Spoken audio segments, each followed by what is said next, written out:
Hello, how-to writers! Today we are going to study some other how-to writing and think, what can I add to make my writing even better? Let's go ahead and get started.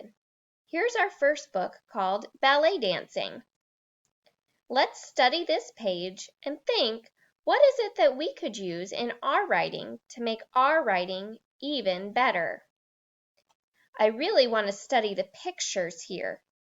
These pictures are each labeled and show a clear direction about how to make first, second, third, fourth, and fifth positions.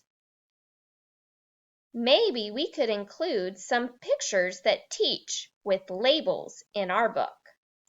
Let's continue with another book. Let's see what this how-to writer is doing that we could also use in our how-to writing.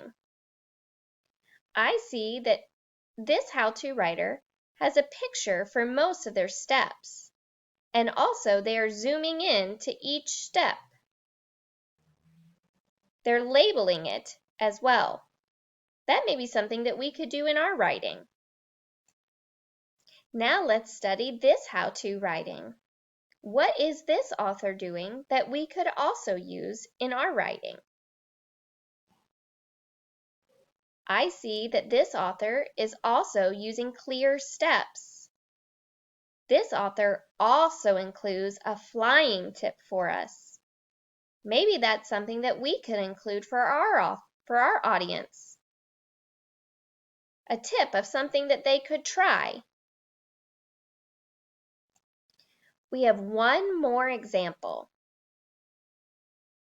In this how-to writing, the author also uses clear steps and some arrows to help us to know how to fold the paper.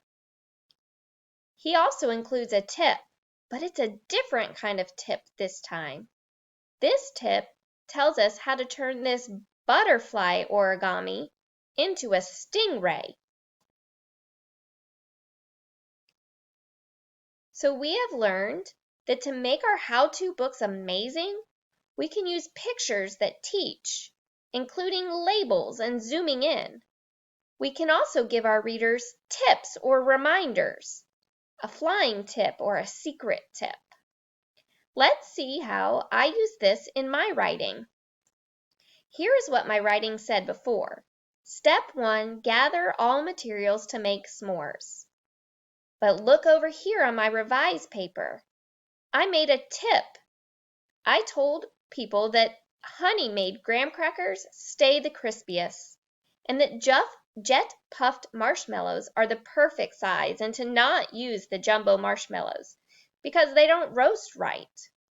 Did you see how I added a tip to my writing? Here's how I used an arrow to help my readers know what to do. At first, I told them to rotate the stick. Here, I put an arrow that showed them how to rotate the stick. I think that this will help my readers know exactly what I'm talking about. So we've learned a lot about writing and how-to book. We know that you need to first review your research, then plan across pages and write all the steps, and then finally we learned that it's very important to revise our writing. Today we learned that we can use mentor text to make our writing even stronger. One of the ways we can make our writing stronger is by including diagrams or zooming in, and including tips for our readers. Try to make your writing even stronger.